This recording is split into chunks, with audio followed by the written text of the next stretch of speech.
Danger zone. The formation grew tighter and tighter as they practiced without the actual target ship there. It was at the range where they could not only see each other as they maneuvered at high speeds, but if they were in atmosphere, they would be able to hear each other as well. Of course, HFY can actually tell the ships apart. Not only do they have their own little designs on, some more striking than others, but there's a sort of tell in a person's flying style. Manic, double tap, velocity, contrail, and to an extent himself are the faster and more eager flyers. The more steady ones are Chonky, Heifer, and Giggles. Finally, those who tend to go really technical are Birdbrain and Triple D. All told, between the technical, the steady, and the wilder ones, there's a lot to hammer out. HFY, you're out of formation. Slow down. Ground control barks and he eases off the accelerator.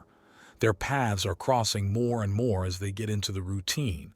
Well, it's less a routine and more practice on how to swarm a target like a furious hive of insects, with scalpels and lasers. And this comparison has gone off track. He hits the next two targets with ease as he just pushes things out of his mind and focuses on the flying itself. It's not quite effortless yet. He's not that bounty hunter, but he's getting there. There are no more warnings for this exercise or the next two. Then they wait as a new flight program opens entirely, and the small fleet of drones flies off to intercept the rising bombardment-class ship. They land on it and clamp on before projecting their targets out, this time with numbers on them.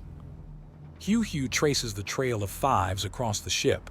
He has to zigzag across its superstructure and circle one of the main arrays before flying off. From the looks of it all, 3 main arrays are going to be getting a lot of love and attention, with Double Tap being called in for a final pummeling blow. A good plan. He'd be most eager to do such a thing if they were going to actually fire their guns. The routine is first done at quarter speed, then, after getting it down pat, they move up to half speed and finally to full combat speed. Then they move up by smaller increments, always going a little faster, a little harder, and a little stronger each time until they finally reach 200% combat speed by moving up 10% at a time. By the time they head back down to the planet, HFY's hands are shaking ever so slightly, and it's throwing off his aim. He wants to stop, but he's so tired and so physically exhausted that he can't even find the energy to complain. What's worse is that he can't draw too much on the local axiom. It's powering his fighter. If he rips it out to energize himself, he'll just kill himself. They touch down a solid 10 minutes later and no one jumps out right away. Chonky is the first to move.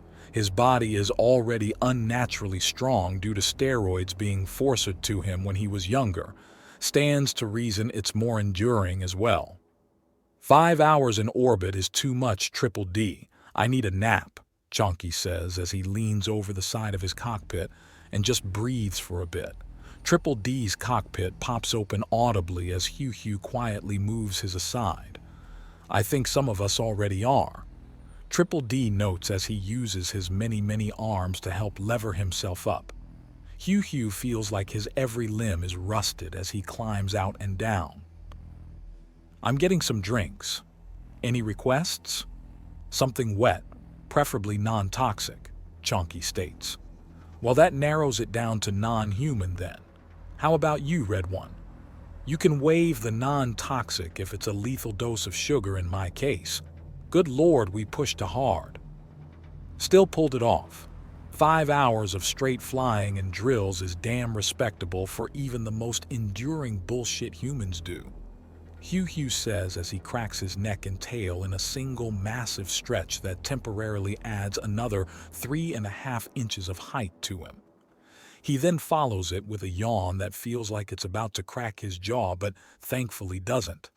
He plods his way to the break room, roots around and finds several brands of drink.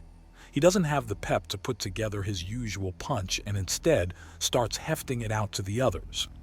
Thankfully, Chonky meets him only a few steps out of the break room and is kind enough to carry the vast majority of it.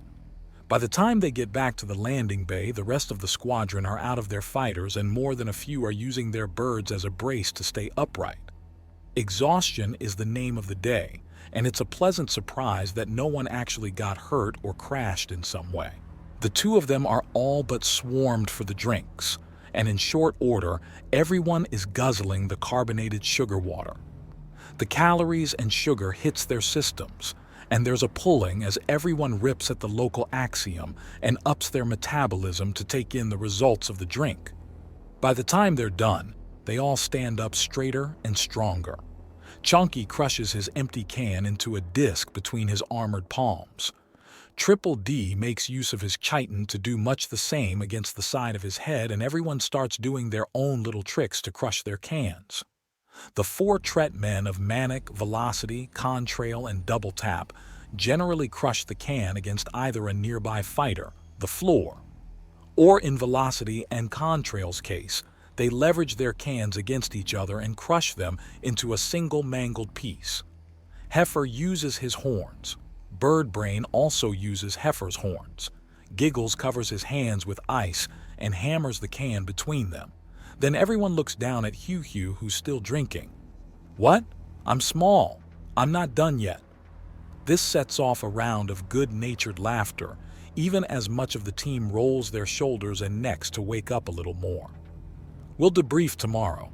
We've done enough today and should get to bed sometime about an hour ago. Agreed? Triple D asks. Cheers. Hugh agrees, holding up his partially full can and then drinking back as much of it as possible as fast as possible. It's a bit much on an empty stomach, and the burp that immediately follows burns his nose. Oh gracious, Hugh, I can smell that from here, Heifer says, towering above. Oh, screw you, cowboy, Hugh says, and there's some chuckling. Cowboy? I don't look anything like John Wayne, Heifer protests. I was comparing you to the cattle.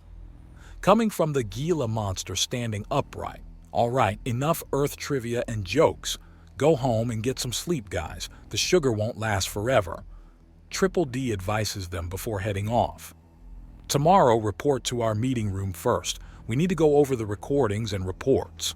With that, everyone heads to their vehicles and then towards their homes. Hugh's focus is such that he's quickly home without incident, although he does slow down a few times when a yawn splits his face. He sets down, not as gentle as the other day, but nothing is so much as scuffed or chipped. He's outright slouching as he enters his home and moves through his kitchen to grab a snack before falling down on his bed. Are you all right? Madam Horny asks with motherly concern. Long day flying on harder and harder paths. Worth it, but exhausting. He says with a grin as he registers that his mother and former pimp are both in the room. He gives his head a shake to restart some mental processes. Is something going on? We wanted to surprise you, and then you surprised us by pulling overtime. Ymir says, and Hugh chuckles nervously. He stands straight but swings his tail around to give the sensitive tip a bit of a squeeze. The slight pain makes him focus a little more. Sorry, I wasn't expecting company. They already have drinks and have clearly made themselves at home, so inviting them to do just that is a bit on the late side. You're not going to hurt yourself, are you, little man? Madam Horny asks, and Hugh shakes his head. No one is hurt or even scuffed the paint on their fighters. We hold ourselves to high standards. We're the only all-male flight on the planet. If we don't do better than everyone else, then there's going to be questions. Questions either way, I should think, Ymir notes. What do you think, Mari? I'm just worried. A few of the young men I rescued went into the pilot's training, and now they're coming home late and exhausted. It's not healthy. But, Hugh begins, how will I ever grow to be more if I'm not allowed to try, or fly for that matter? Oh, honey, we're just worried about you. You return home late looking like you've been running hard the entire time. What are they making you do? Is it that awful Duchess Lilpaw who... Hey now, Agenda's a friend of mine. She's not the type to do these things pointlessly. She's not even a part of the chain of command. Hugh protests, and both Mary Horny and his mother look at him in confusion. I mean, she's in charge, but she's left the details to Admiral Sidewinder, and she's left the training details to Red One. And who's Red One? Some evil woman running you ragged. He's squad leader. He works just as hard, if not harder, than the rest of us. He was up flying with us the whole time and did a lot of work to set things up. Hugh protests, and both of them glance at each other. I'm sorry, dear. I just worry. So many years that horrible woman had you on terrible drugs to make you do whatever she wanted. I just want you safe. Safe? Mom, when I'm in my fighter, I don't need to be kept safe. Everyone else does. When I'm behind the joystick, I'm not a tiny cobe anymore. I'm metric tons of flying death designed to rip apart anything that gives Vuxa so much as a dirty look. In that cockpit, I am the king of space and skies. Oh, really? Yes, really. And if I tell you to stop, I'm legally an adult. You can't stop me. Hugh challenges with his eyes narrowing. Oh, really? Madam Horny asks, rising up and clopping up to him. His eyes narrow. If this suddenly becomes a fight, he's in trouble. Not only is his strength and reach low, but he's exhausted, badly trained, and, oh, they grow up so fast, she gushes, suddenly sweeping him into a hug and all but burying him in the knitted sweater she's wearing to cover up. How did you have a child this adorable? It's taking so much just to not teleport away with him and tuck him into bed. He's so precious. Too fast. Hugh says lowly, thinking that neither Mari nor Hugh can hear her. They both do. Madam Horny sets down Hugh and gives him a kiss on the top of the head and walks out. I'll be just outside for a bit. You two need to talk. Then she's out of the room, leaving Hugh still exhausted and a little overwhelmed with his mother. Too fast? He asks, and she sighs. I never had enough of a chance to raise you. 1 minute you're a little thing in my arms, and then you're torn away and used to keep me in the darkness. Now you're back, and you're racing ahead so fast. But I always come back. No matter how hard I fly, I always come back to Vuxa. But what if you don't? I feared the worst. I wanted to have a nice surprise for you, and I thought I was waiting for a call. That horrible, horrible call. Hugh says with a sniff, and Hugh gives her a gentle hug. I'm not going to die, but I'm not going to just curl up where it's safe. I can't, I won't, and I will not. If you're worried that I might get hurt, then I guess the only thing I can do is become too strong to hurt, too good a pilot to be shot down, too strong a warrior to kill, too much for anything to handle. Hugh, you're worried about me being safe? Don't. I'll make sure the galaxy has to worry about being safe from me. I'll do what the humans have done. I'll become undaunted, fully undaunted.